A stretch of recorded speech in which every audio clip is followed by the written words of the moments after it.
Si Jello Razon na kaya ang missing piece ng TNT Tropang Giga. Kung fan ka ng PBA, ito ang balitang dapat mong malaman.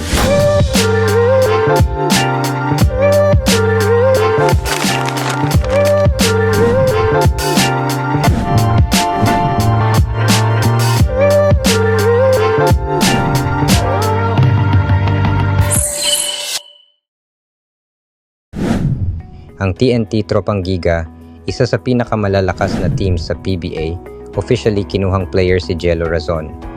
Kung fan kayo ng college basketball, alam nyo kung gaano kahusay si Jello noong naglaro siya para sa Perpetual Help Altas sa NCAA. Kilala siya bilang isa sa mga standout players ng University of Perpetual Help System Dalta Altas sa NCAA. Sa mga taon ng paglalaro niya sa collegiate basketball, na-establish niya ang sarili bilang isang leader sa court. Hindi lang siya scorer, kundi isang well-rounded player na kayang mag-step up sa anumang sitwasyon.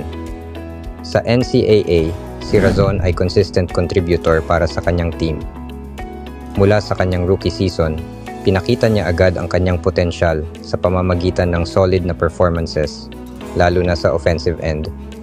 May shooting touch siya na palaging delikado sa perimeter at madalas siyang umaasa ng team niya sa crucial moments.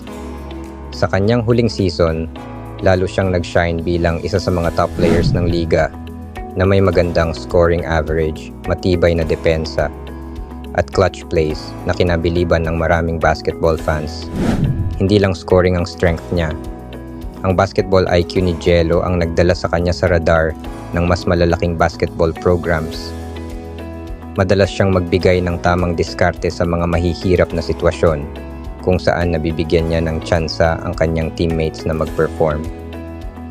Malinaw din na handa siyang gawin ang dirty work sa depensa, isang katangiang bihira para sa isang player na kilala rin bilang scorer. Sa kabila ng tagumpay niya sa collegiate basketball, hindi naging madali ang landas niya papunta sa professional league. Karamihan sa mga collegiate stars ay kailangang magdoble kayod upang patunayan ang kanilang sarili sa PBA, lalo na kapag napunta sila sa mga malalakas na teams tulad ng TNT Tropang Giga.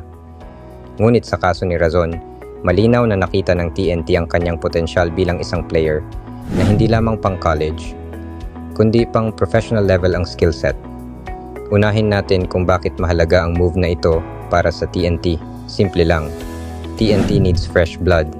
Oo, may veterans sila na magagaling tulad ni Mikey Williams at Jason Castro, pero let's be real, hindi habang buhay ang prime ng mga players. Sa pagpasok ni Jello, mukhang nagiging proactive ang TNT sa pagbuo ng kanilang future core. Sa NCAA pa lang, kilala na siya bilang isang player na may relentless hustle at never say die attitude. Kung sakali mang mag-breakout si Jello sa TNT, malaki ang maitutulong niya sa guard rotation ng team. At hindi lang sa opensa, ang depensa niya ay underrated din. Alam niyo bang isa siya sa mga top defenders ng NCAA? Sa sistema ng TNT, maaaring magamit ng husto ang kanyang versatility bilang player. Isipin niyo, ang tandem potential niya with Mikey Williams sa backcourt. Ang bilis, ang explosiveness, grabe. Mukhang magiging nightmare ito para sa ibang teams. Pero syempre, hindi lahat ng fans sold sa move na ito. May mga nagtatanong bakit si Razon, bakit hindi na lang kumuha ng established player sa free agency. Valid naman ang point na yan, pero tandaan natin, teams need balance. You can't always rely on superstars, you also need young players na willing matuto at mag-improve. Sa case ni Razon, mukhang nakita ng TNT na kaya niyang punan ang hinahanap nilang bagong talent.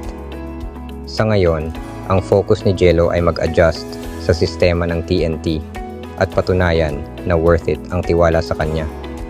Ang tanong, makakahanap kaya siya ng regular playing time sa stacked roster ng Tropang Giga? Tulad ng sinabi ni Coach Jojo Lastimosa, it's up to Jello to work hard and make the most of this opportunity. Kaya, abangan natin kung ano ang magiging role niya sa team. Ano sa tingin nyo, mga ka-icon? Magiging successful kaya si Jello Razon sa TNT? Excited ba kayo makita siyang maglaro sa PBA? Let us know sa comments. At kung gusto nyo pang masundan ang kwento ni Jello at iba pang Pinoy basketball stars, subscribe na dito sa Pinoy Court Icons. Don't forget to like this video, Salamat sa panonood. Kita-kits ulit sa susunod na episode.